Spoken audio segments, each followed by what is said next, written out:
नमस्कार, ताल ठोक के देख रहे हैं, मैं हूं आपके साथ रोहित सरदाना। अगर तमिलनाडु की परंपरा जानवरों पर अत्याचार है तो गो हत्या को जानवरों पर क्रूरता क्यों नहीं माना जाता? देश में जल्लीकट्टू को लेकर अगर प्रदर्शन हो सकता है तो फिर गो हत्या पर चुप्पी क्यों? आज ये सवाल इसलिए पूछना पड़ा क्योंकि जल्लीकट्टू से बैन हटाने की मांग को लेकर तमिलनाडु से दिल्ली तक विरोध प्रदर्शन हो रहा। तमिलनाडु के मुख्यमंत्री ओ पन्नीरसेल्वम प्रधानमंत्री मोदी से मिलकर मांग कर रहे हैं कि लोगों की धार्मिक और सांस्कृतिक भावनाओं का सम्मान हो।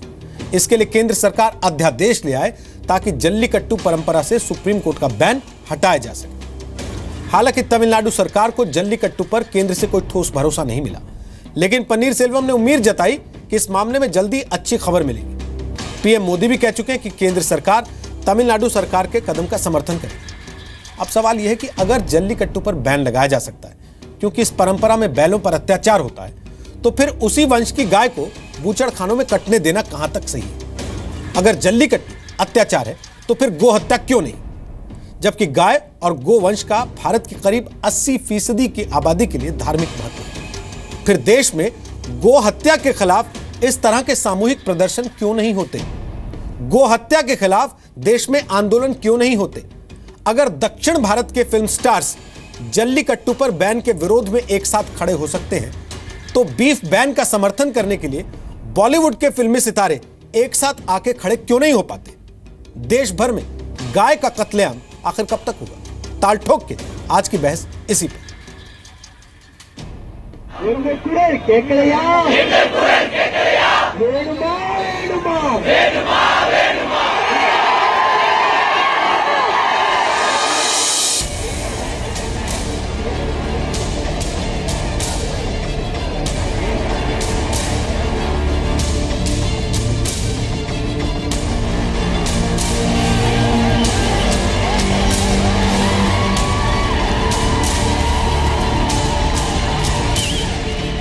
पोंगल का एक अंग है जल्लीकट्टू। दूसरे दिन ही बैल को साफ करते हैं, गाय को साफ करते हैं, उसको पूजते हैं, उसके साथ खेलते हैं, उसको आलिंगन करके लोग दौड़ते हैं। अब इस पर निषेध हो गया, प्रतिबंध आ गया, तो लोगों की भावना पर बहुत बड़ा ठेस पहुंचा है। If you are so concerned about cruelty to animals, first thing you have to stop is slaughter. If you ban Jallikattu, all these bulls will line up in the slaughterhouse, young bulls, not old ones. Now, if you slaughter an animal, at least people should be consuming it for their food and nourishment. No, India is the largest exporter of beef. This is a crime. Animal rights की बात की जाती है या protection of cruelty against animal की बात की जाती है, तो विश्व में कई ऐसे उदाहरण हैं जो ट्रेडिशनल स्पोर्ट्स चल रहे हैं, जैसे स्पेन है। मुझे लगता है ये सारी चीजें समाज में एक साथ चलनी चाहिए। जो संवैधानिक प्रोसीजर है उसको फॉलो करें। लोग प्रोटेस्ट अगर कर रहे हैं तो उनका राइट भी करें, और जो संविधान कहता है सुप्रीम कोर्ट के बारे में उसका भी इम्प्लीमेंटेशन हो। आज देश के अंदर जितने बड़े स्तर पर गौवध हो रहा है उसको रोकने के लिए कदापि प्रयास नहीं किए जाते। बकरा ईद के ऊपर कितना जबरदस्त, जिसे कहते हैं हिंसा होती है, तमाम बकरे काट दिए जाते हैं, क्या वो हिंसा की संज्ञा में नहीं आता? ऐसी तमाम प्रक्रियाओं को जो गैर हिंदू हैं उन पर तो जरा भी प्रश्न उठाए नहीं जाते हैं। धर्म के चश्मे से अलग अलग तरीके से कानून की अलग अलग व्याख्या करना मुझे लगता है यह ठीक नहीं है। और हम सभी को, अगर हम जल्लीकट्टू का विरोध करते हैं तो उसी प्रकार से हमें बकरीद पर कटने वाले बकरे का भी विरोध करना पड़ेगा। ताल ठोक के आज का पहला सवाल, जल्लीकट्टू जानवरों पर अत्याचार है तो गोहत्या क्यों नहीं? दूसरा सवाल, जल्लीकट्टू पर प्रदर्शन तो गोहत्या पर चुप्पी क्यों? तीसरा सवाल, आखिर कब होगा गोहत्या के खिलाफ देश में आंदोलन? और ताल ठोक के आज का चौथा सवाल, हिंदुस्तान में गाय का कत्लेआम कब तक?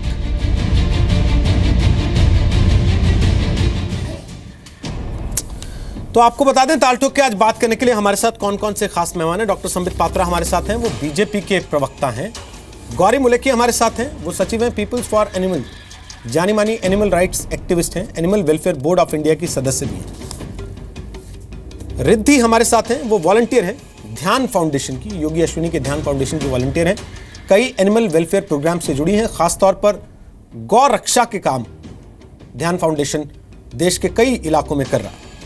एसवी रमानी हमारे साथ हैं, जो कि प्रवक्ता हैं कांग्रेस पार्टी के, एनएसयूआई और यूथ कांग्रेस से भी वो जुड़े रहे हैं और लोकसभा का चुनाव भी लड़ चुके हैं 2014 में। राहुल ईश्वर हमारे साथ हैं, वो लेखक और कार्यकर्ता हैं, केरल से ताल्लुक रखते हैं। दुनिया भर के कई देशों में कई अहम विषयों पर वो अपनी बात रखते हैं, आवाज उठाते हैं। स्वागत है राहुल ईश्वर आपका भी और बाकी सब खास मेहमानों का भी। गौरी मुलेखी, मेरा एक सवाल ये है, पेटा लेकर गया जल्लीकट्टू को और आज स्थिति ये हो गई कि बैन के बावजूद सुप्रीम कोर्ट के बड़ी तादाद में दक्षिण भारत के लोग सड़क पे खड़े हुए हैं कि पेटा को बैन कीजिए, जल्लीकट्टू को बैन मत कीजिए। लेकिन क्या पेटा ने कभी भी गौ हत्या को बैन करने के लिए आवाज नहीं उठाई? गौ हत्या, बीफ बैन, जिसको लेके एक हंगामा पूरा चलता रहा, 2 बातें कहना उसको लेके कभी पेटा ने ये नहीं कहा कि साहब हम झंडा बुलंद करते हैं, नहीं कटने देंगे, थाली में नहीं आने देंगे गाय को?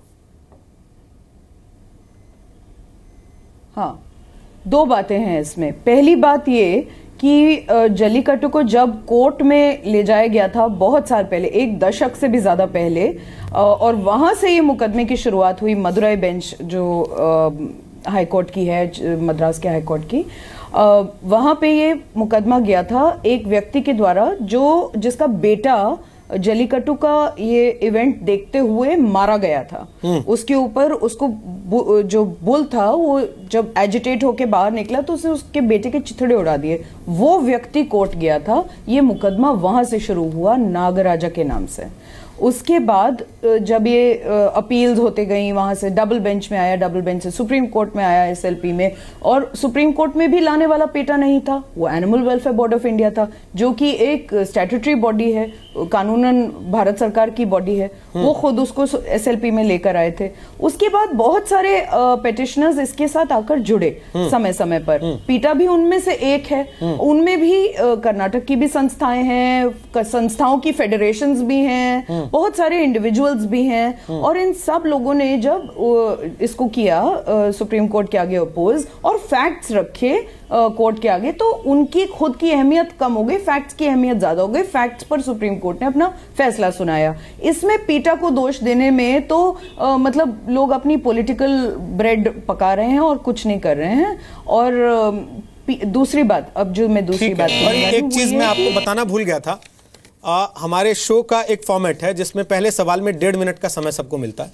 1.5 मिनट आपका पूरा होता है, जैसे ही बजर बजता है और आपकी आवाज़ खुद ब खुद सॉफ्टवेयर से डाउन हो जाती है, उसके बाद आप बोलेंगे भी तो वो सुनाई नहीं देगा। तो आपकी दूसरी बात के लिए मैं दोबारा जब आपके पास आऊँगा तब आप अपना कमेंट रख पाएंगी। उस समय आपको 1 मिनट मिलेगा। ये सब मेहमानों पर लागू होगा, ताकि कोई ये ना कहे कि मुझे कम समय दिया गया और उससे ज़्यादा। और बाद में फिर मैच खुल जाता है सबके लिए, तब आप खुल के एक दूसरे के साथ सवाल जवाब भी कर सकते हैं। तो दूसरी बात आप अगले कॉमेंट में कहिएगा। राहुल ईश्वर वो कह रही हैं कि हमको कोई क्रेडिट नहीं चाहिए और पेटा इसमें अकेला जिम्मेदार नहीं है। तो पेटा के खिलाफ जो लोग आवाज उठा रहे हैं, बेसिकली वो अपने पॉलिटिकल स्कोर कर रहे हैं। क्या आप मानते हैं इस बात को कि पॉलिटिकल स्कोरिंग के लिए हो रहा है सब? नहीं, पेटा का बात नहीं। जल्लीकट्टू 4000 या 5000 साल पुराना एक संस्कृति है, एक कल्चर और सिविलाइजेशन है।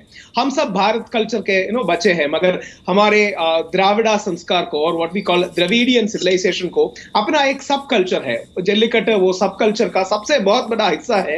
ये तमिल आइडेंटिटी का एक बहुत बड़ा दृष्टांत है, एक बहुत बड़ा आइकन सा बन गया है। सो जल्लीकट्टू तमिलनाडु को, केरला को, साउथ इंडिया को, द्रविडियन कल्चर को is very precious. Along with that, सिर्फ बुल को भी नहीं, हम गाय को भी बहुत आदर से देखते हैं, मगर हमारा राज्य में एक डबल स्टैंडर्ड सा हो गया है। अगर गाय का बारे में कोई कुछ कहे वो कम्युनल बन जाता है, अगर बकरीद का बारे में कोई कुछ ना कहे वो सेक्युलर बन जाता है। ऐसा एक फॉल्स डिवाइड हमारे स्यूडो लिबरल और स्यूडो सेक्युलर लोगों ने किया है। हम मानते हैं कि जल्लीकट्टू में कुछ रॉन्ग हादसा हुआ है, मगर वो सब रॉन्ग को रेक्टिफाई करने के लिए यहाँ के जनता जो है वो तैयार है। वो तमिलनाडु के यंगस्टर्स बिना कोई भी पॉलिटिक्स के, एआईडीएमके या डीएमके, बीजेपी या कांग्रेस के, हमारे संस्कृति को, भारतीय संस्कार को, तमिल संस्कार को प्रोटेक्ट करने के लिए इस स्ट्रीट पर उतर आया है। उसका रेस्पेक्ट कर देना चाहिए। इसके पीछे कोई एजेंडा नहीं।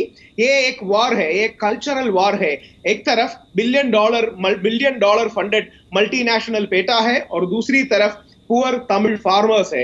हमें हमारा साइड पिक कर देना चाहिए और हमारे तमिल लोगों के साथ लड़ना चाहिए। ठीक राहुल, आपकी आवाज कट गई, 1.5 मिनट आपका पूरा हो गया और आपने अपनी बात भी खत्म कर दी। कांग्रेस के नेता हमारे साथ हैं एसवी रमानी। रमानी साहब, मैं आपसे पूछना चाहता हूं, आप लोगों का स्टैंड क्या है? क्योंकि एक समय कांग्रेस ने बड़ी आवाज़ उठाई कि हम सरकार में आएंगे तो हम जल्लीकट्टू को बैन कर देंगे, और आज कांग्रेस के ही कई नेताओं के ट्वीट्स में देख रहा हूं जो लिख रहे हैं कि ये तो संस्कृति है, संस्कृति पर कैसे बैन लगाया जा सकता है।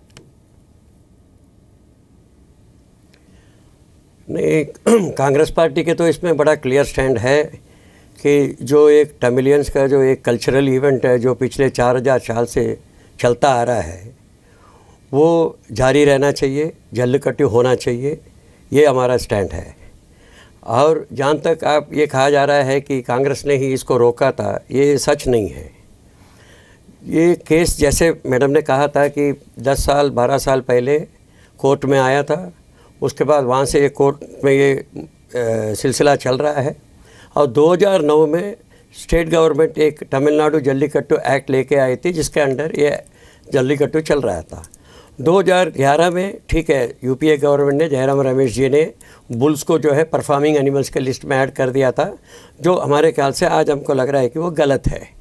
लेकिन इसी गलती को जब सुप्रीम कोर्ट में ये मैटर आया था तो आप सुप्रीम कोर्ट का जो जजमेंट 2014 का है उसमें देखेंगे, अगर पॉइंट नंबर 7 जो उनका जजमेंट का है उसमें सुप्रीम कोर्ट ने खुद ये बोला है कि MOAF जो ministry of environment and forest UPA government का था, उसने अपना जो स्टैंड था उसको उन्होंने बदल दिया, उन्होंने रिवाइज कर दिया, और उन्होंने सुप्रीम कोर्ट में ये बोला है कि मैं आपको एग्जैक्ट वर्ड्स बोलूँ तो in order to strike a balance and safety and suggested that in the interest of culture of Tamil people jallikattu may be continued. Sir लेकिन एक चीज़ मैं वापस, हालांकि पहला राउंड है, मैं उसमें क्रॉस क्वेश्चन नहीं करता हूं, फिर भी क्योंकि आपकी बात रह रही है मैं एक क्रॉस क्वेश्चन करना चाहता हूं। सर मई 2016 का आपका मैनिफेस्टो था तमिलनाडु विधानसभा चुनाव का, आपने उसमें बैन का समर्थन किया। आज आप कह रहे हैं कि हम जल्लीकट्टू का समर्थन कर रहे हैं क्योंकि ये संस्कृति है। संपर्क टूट गया उनसे, वापस चलेंगे। सीवी रमानी साहब सुन पा रहे मुझे? हेलो रमानी साहब मुझे सुन पा रहे? नहीं, मैं सर मई 2016 का तमिलनाडु का विधानसभा का चुनाव, उसमें आपकी पार्टी जल्लीकट्टू पर बैन का समर्थन कर रही थी। आज आप जल्लीकट्टू का समर्थन कर रहे हैं, क्यों? मौसम बदल गया है, मौका बदल गया है, या आप लोग बदल गए? नहीं, मौसम नहीं बदला है। नहीं, मौसम नहीं बदला है। देखिए, एक जमाना था जहां यहाँ पर सती अलाउड था, फिर समय के कारण सब चेंज होता जा रहा है। सर 2016 और 17 में कौन सा जमाना बदल गया सर? प्लीज सर, सती प्रथा और इसमें आप थोड़ा सा तो सर थोड़ा फर्क रख लीजिए सर। सैकड़ों साल को आप 1 साल से भी कम समय से कंपेयर कर दे रहे हैं सर। नहीं, ऐसा नहीं बोल रहा हूँ। ऐसा देखिए, जो सिचुएशन और जो एनवायरनमेंट बदलता है उसी हिसाब से जो है लोगों के मतलब इंटरेस्ट के हिसाब से ही पार्टी जो है अपना स्टैंड लेती है। सर मई 2016 से जनवरी 2017 में कौन सा बड़ा बदलाव आ गया? बदलाव तो आ गया है, क्योंकि जो जनता का जो आवाज़ है उसको पार्टीज जो है अपने इसमें हित में लेना पड़ता है। तो आज जनता की आवाज़ जो है आज जल्लीकट्टू के फेवर में है, तब नहीं थी आपके हिसाब से। तो हम ये बोले कि भाई हम गए हैं और जनता कुछ और बोल रही है। हमने ये कह रहे हम विरोध नहीं कर रहे थे, हम यही बोलना चाहते हैं कि जो 2014 का जो कोर्ट का जजमेंट है उसमें मिनिस्ट्री ऑफ एनवायरनमेंट फॉरेस्ट ने खुद अपना इरादा बदल दिया था, और उसने कहा था कि जल्लीकट्टू में जो है बुल्स का जो इंक्लूजन है परफॉर्मिंग एनिमल्स में उसको निकाल देना चाहिए। ठीक है संबित पात्रा, अब मैं आपके पास आ रहा हूं, उसके पहले रिद्धि के पास जाऊं, आपके पास आ रहा हूं। इंसान पे तो सरकारों की पॉलिसीज फ्लिप फ्लॉप होती हैं, जानवर पे भी हमारी सरकारों की पॉलिसीज कभी एक नहीं हो पाएंगी, और इसका सीधा सीधा उदाहरण उनकी बातों से आपको मिल गया और आपकी खुद की बातों से भी मिलेगा भी।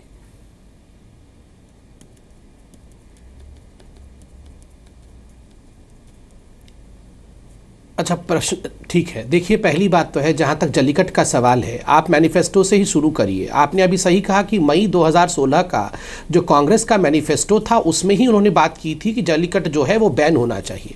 हमारा मई 2016 के मैनिफेस्टो में बड़े स्पष्ट रूप से कहा गया है कि हम जल्लीकट्टू को पुनः रिवाइव करेंगे और बैन हटवाने की पूरी कोशिश करेंगे।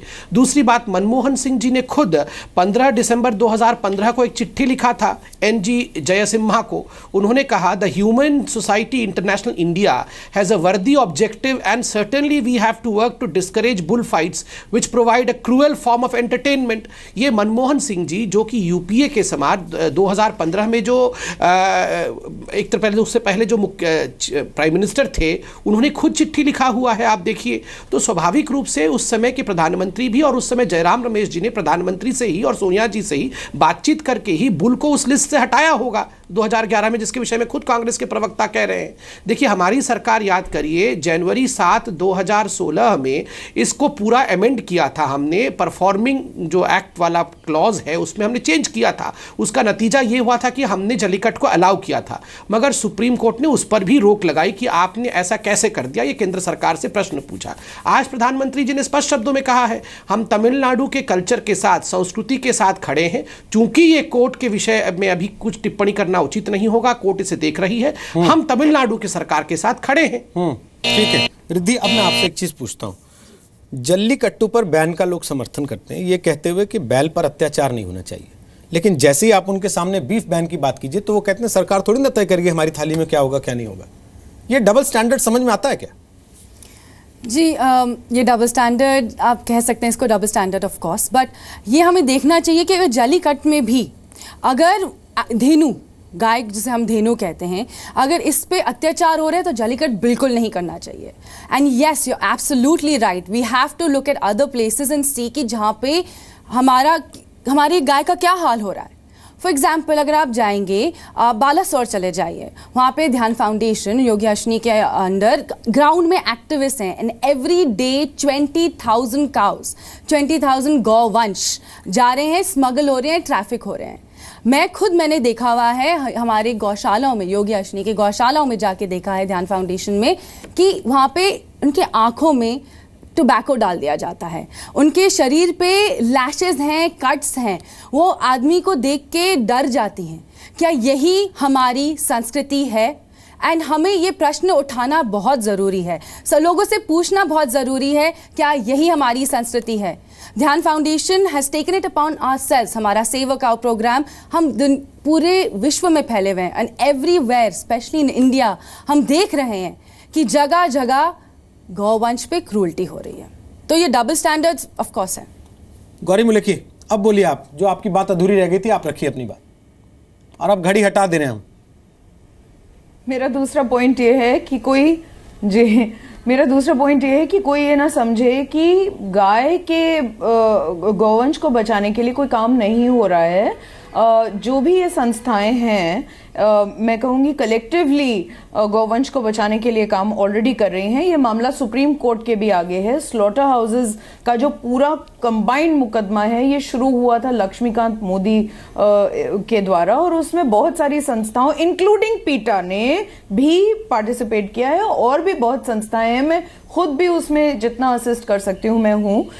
यहाँ तक कि कलेक्टिवली हम इस बात पे लगे हुए हैं कि सिर्फ गौवंश ही क्यों, बकरे भी, भेड़ भी, भैंस भी, जिसको भी हम प्रावधान भी है कानूनन जिनको मारे जाने के खाद्य उपयोग के लिए, उनका भी वध वैधानिक रूप से हो, ऐसे ना हो कि उनके ऊपर कोई अननेसेसरी पेन एंड सफरिंग हो, और उनको उसके ऊपर एक मॉनिटरिंग का सिस्टम होना चाहिए। इस तरह नहीं उनका वध होना चाहिए जिस तरह अभी हम देखते हैं हो रहा है। ये बहुत ही पेनफुल बात है कि इंडिया जैसी कंट्री में हमारे पास आज तक एक सेंट्रल कानून नहीं है गौवंश को बचाने के लिए। इस बात पर मैं पर्सनली बहुत पेंड हूं, और हमारी संस्था इसको लेकर निरंतर कार्यरत है 100%। There is no doubt about that. हम वेरियस स्टेट गवर्नमेंट्स के साथ भी काम कर रहे हैं, क्योंकि फिलहाल स्टेट गवर्नमेंट्स के कानून है गौवंश के वध को प्रतिरोध करने के लिए, लेकिन सेंटर को भी हम प्रेरित कर रहे हैं कि वो एक सेंट्रल कानून भी बनाए। और अभी फिलहाल हिमाचल प्रदेश हाईकोर्ट ने तो जजमेंट भी दिया है कि सेंटर को गौवंश के वध को रोकने के लिए कानून बनाना चाहिए। तो उस पर भी हम पूरी तरह मतलब we are working on it. हाँ, संबित पात्रा के पास मैं जाता हूँ। ये सवाल बिल्कुल मेरे मन में था कि केंद्रीय कानून क्यों नहीं है, हर बार क्यों इस बात की आड़ ले लेती है सरकार की, राज्यों को तो अपना अपना कानून दिया है। राहुल ईश्वर, लेकिन जब जब ये बातें उठती हैं, जो अभी गौरी मुलेकी कह रही थी कि केवल बैल पर ही नहीं, गाय पर अत्याचार भी बंद होना चाहिए, बकरे पर अत्याचार भी बंद होना चाहिए, भेड़ पर अत्याचार भी बंद होना चाहिए। आप गवाह हैं, हमने जब जब इस पर डिबेट किया कितना इंटॉलरेंस बढ़ गया इस बात को। जरूर जरूर, बहुत इंटॉलरेंस है। और एक बात जरा ध्यान से सुनिए, गाय पर अत्याचार हो रहा है मगर बुल पर कोई अत्याचार नहीं। ये बुल हमारे फैमिली का एक हिस्सा है। अगर आप तमिलनाडु का पुराना फैमिली फोटोग्राफ देखे, आपको ये बुल उसका फैमिली फोटोग्राफ के पार्ट हो गया है। Article 44 of Indian constitution always says आप अपने बेटे को जाएंगे भीड़ के आगे दौड़ने के लिए?